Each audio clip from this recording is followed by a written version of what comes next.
Eu não sabia. Um jeito fácil de explicar as coisas.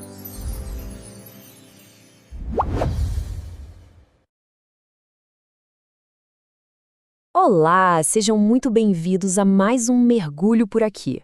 Hoje, o nosso foco é transformar aquela xícara básica, rápida e muitas vezes amarga da manhã em uma verdadeira experiência sensorial digna de cafeteria. E o melhor de tudo, direto da nossa própria cozinha.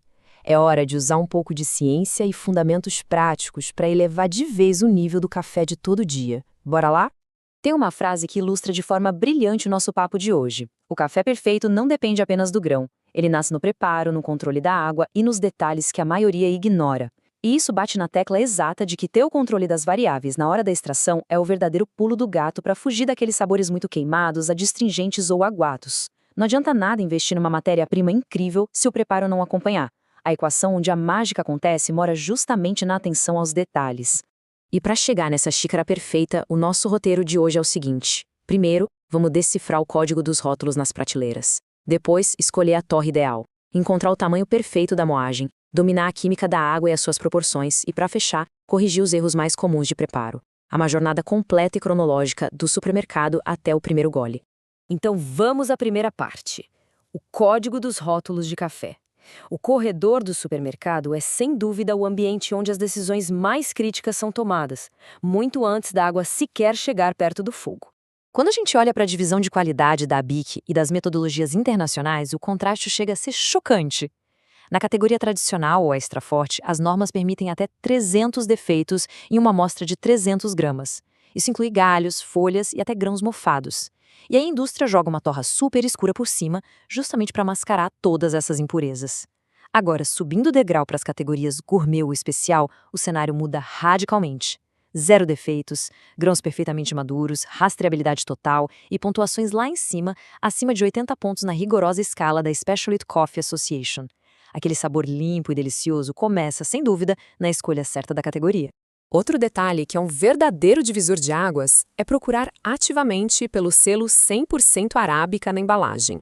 Os grãos da espécie arábica entregam uma bebida super complexa, com doçura natural e aromas florais ou frutados fantásticos, além de terem até 50% menos cafeína. Por outro lado, as misturas que focam em grãos robusta ou conilon vão puxar para um perfil bem mais pesado, amargo e com aquele final áspero que literalmente amarra a boca. É uma escolha simples na prateleira, mas que define toda a base do sabor. E além do tipo de grão, tem um truque de ouro para garantir o frescor. Se o pacote não mostrar a data exata da torra, é só pegar a data de validade e subtrair exatamente um ano. Pronto, descobrimos a data da torra, e frescor é inegociável para conseguir extrair os melhores aromas. Uma dica extra, procure sempre por pacotes que tenham aquela pequena válvula de desgasificação. Ela é fantástica porque impede a entrada do oxigênio, que envelhece o pó, enquanto deixa os gases naturais do grão saírem tranquilamente. Passando para a segunda etapa, escolhendo a torra certa. A fase da prateleira ficou para trás. O foco agora é entender como o fogo transforma drasticamente a química do grão verde. As diferenças que vêm do processo térmico são imediatas. A torra clara preserva muito a origem botânica do café, mantendo aquela acidez brilhante e os aromas mais finos, delicados e florais. Já a torra média costuma ser a queridinha do dia a dia. Ela atinge um equilíbrio simplesmente impecável entre a doçura, aquele corpo mais aveludado e o aroma.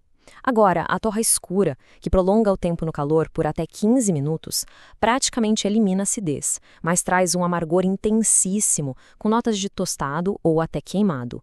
Como a gente comentou agora há pouco, é preciso ter cautela, porque torras extremamente escuras quase sempre são uma estratégia para esconder defeitos da matéria-prima. Vamos agora para a terceira parte, o tamanho perfeito da moagem. Trazendo a nossa análise direto para o balcão da cozinha, entra em cena um fundamento que não pode ser ignorado de jeito nenhum: alinhar a espessura da moagem com o equipamento utilizado. A espessura do pó dita o ritmo de todo o sucesso da extração. Pensa assim, a moagem fina, que parece açúcar refinado, foi feita por expresso, onde a água passa super rápido e sob alta pressão. Já a moagem média, que lembra a textura de um sal grosso, é absolutamente essencial para os métodos coados e filtros de papel como o V60. E a moagem grossa, com aqueles pedaços maiores e irregulares, é a companhia perfeita para a prensa francesa, onde o café fica imerso por vários minutos.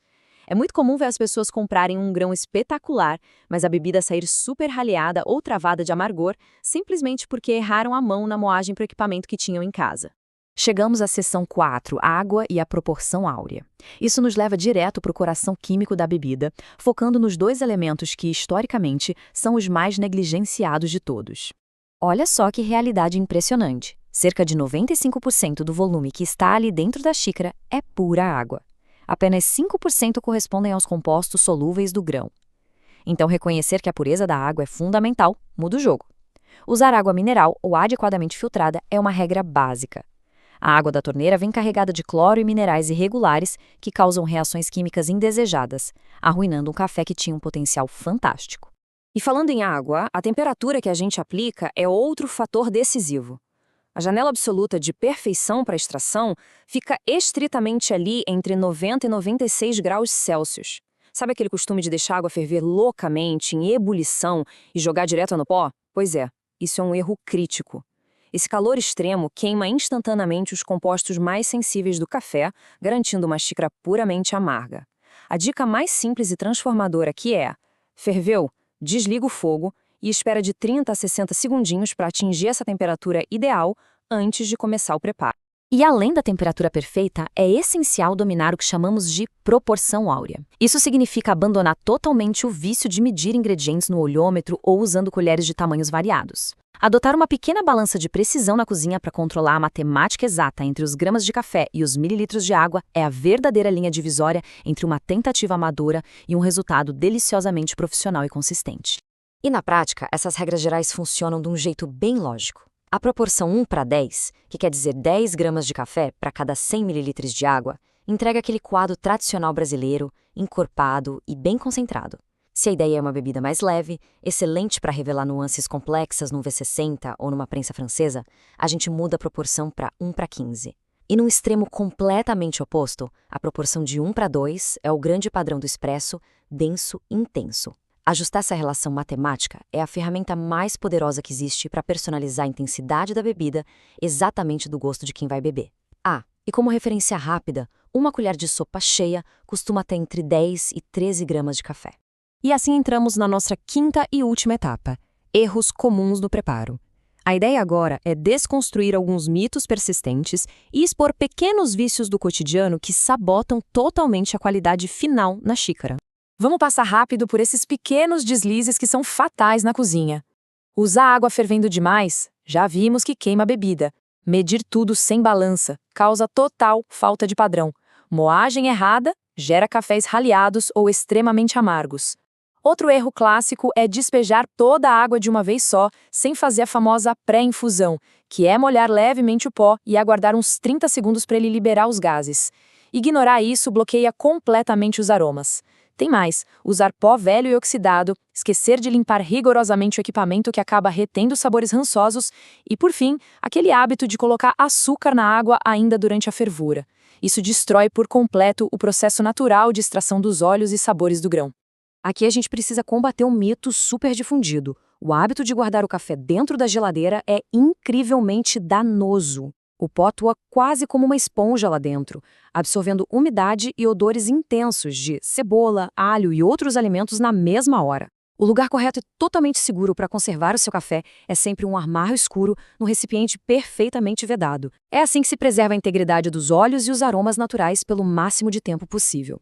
Para fechar, existe uma regra rígida, uma verdadeira regra de ouro. Jamais submetam um café frio ao reaquecimento.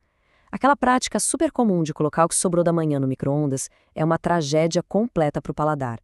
O processo físico do esfriamento, junto com a oxidação inevitável, causa uma quebra estrutural e permanente na cadeia química da bebida. Isso altera e arruína o perfil de sabor de um jeito que não tem volta. O certo mesmo é preparar apenas a quantidade exata que vai ser consumida na hora. Com todo esse conhecimento empírico em mãos, a reflexão que fica é essa. Será que a xícara de cada dia precisa continuar sendo apenas um hábito mecânico feito às pressas? Ou será que chegou definitivamente a hora de ser elevada a um ritual sensorial construído com técnica e intenção? Aplicar essas dicas transforma imediatamente qualquer rotina matinal. Muito obrigado pela companhia em mais essa nossa análise profunda. Um grande abraço e até a próxima. Eu não sabia. Um jeito fácil de explicar as coisas.